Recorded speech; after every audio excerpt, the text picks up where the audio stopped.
Welcome to go ahead channel. आज हम इस वीडियो में ऋग्वेद से रिलेटेड जितने भी क्वेश्चंस हैं हम उसे कवर करेंगे, और जो कि हमारे हर कॉम्पिटिटिव एग्ज़ाम जैसे एसएससी, रेलवे, इन सब में पूछे जाते हैं। सो स्टार्ट करते हैं हम आज का वीडियो।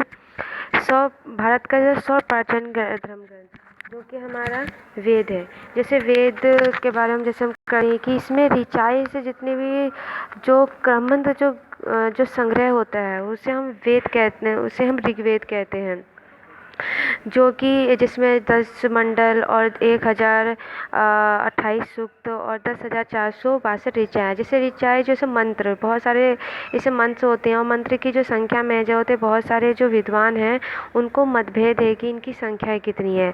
और जैसे इन चारों वेदों को जो होते हैं, चारों वेदों को संहिता कहा जाता है। ये जो हमारे वेद है, इन चारों को एक साथ जो हम इसे संहिता कहते हैं। और जैसे कि मैंने अभी बताया आपको कि इस ऋग्वेद में 10 मंडल और 1028 सूक्ति और 10,462 ऋचाएँ हैं, और इन्हीं के सारे ऋचाएँ के जो संग्रह को जो होते हैं हम वेद कहते हैं। और जैसे कि जो वेदों की जो संकलन करता है, इसे महर्षि जो होती है कृष्ण द्वैपायन, जो वेद व्यास को माना जाता है। और वेद में जो होती है वसुधैव कुटुम्बकम् का उद्देश्य है कि हमें अपने जो वसुधैव, जो हमारे जैसे कि पुराने ज़माने में कहते हैं कि जितने भी हमारे जो गेस्ट आते हैं उनको हमें आदर करना चाहिए, उनको सम्मान करना चाहिए, वही वसुधैव कुटुम्बकम् का उपदेश दिया गया है इस वेद में। और ऋचाएँ को पढ़ने वाले, मतलब जो ये मंत्र है उनका जो जैसे पढ़ते हैं, उनका ज्ञान लेते हैं, तो उनको क्या कहा जाता है कि उन्हें होत्र कहा जाते हैं। उस समय में जो भी ऋचाएँ को पढ़ते थे, उनका ज्ञान लेते थे, तो उसे होत्र कहा जाता था। और ईश्वर की, जैसे कि ईश्वर की महिमा के बारे में कि ईश्वर ने कौन कौन से अपनी महिमाएँ दिखाए हैं, जैसे कृष्ण जी ने अपने बहुत सारे महिमा देखा है, तो इसके बारे में ही इसमें जानकारी मिलती है।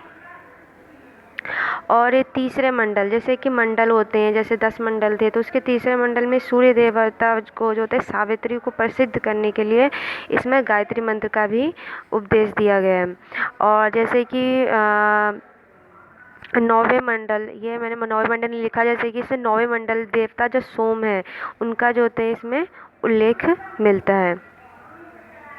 अब आते हैं जैसे कि ऋग्वेद में 10वें मंडल में, जो 10 मंडल है उसमें 10वें मंडल में जैसे पुरुष सूक्त, जिसमें 4 वर्ण है, जैसे ब्राह्मण, क्षत्रिय, वैश्य, शूद्र।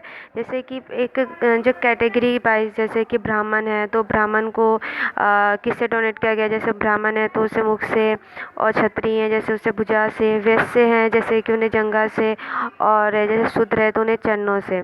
जैसे कि ब्राह्मण है तो हमें, जैसे कि हमें ज्ञान, हमें उपदेश देते हैं हमें क्या करना चाहिए क्या ना करना चाहिए। जैसे क्षत्रिय हैं तो उनका, जैसे कि पहले क्षत्रिय का काम होता था, जैसे पांडवों में क्षत्रिय होते थे, उन्हें बाहु से लड़ना। और जैसे आपका जैसे आपका वैश्य हो गया उनका जांघ से, और जैसे शूद्र हो गया उन्हें जैसे चरणों से, इन सभी को बताया गया है। और अब जैसे कि ऋग्वेद में गाय को अधन्य बोला गया है कि ना मारने योग्य, इन्हें ना मारा जाए। जैसे कि हिंदुओं में हमेशा गाय को पूजा किया जाता है, उन्हें बोलते हैं कि गाय के अंदर ही जितने भी हमारे देवी देवता हैं वो समाये हुए हैं, तो इसे ना मारने योग्य, मतलब कि इसे ना मारा जाए। तो इसी के साथ हमारा आज का जो टॉपिक है ऋग्वेद, जो हमारे हर कॉम्पिटिटिव एग्ज़ाम में आते हैं, वो हमारा कवर होता है। इसी के साथ अगर हमारे वीडियो पसंद आए तो ज़रूर इसे सब्सक्राइब और लाइक करें। धन्यवाद, बाय।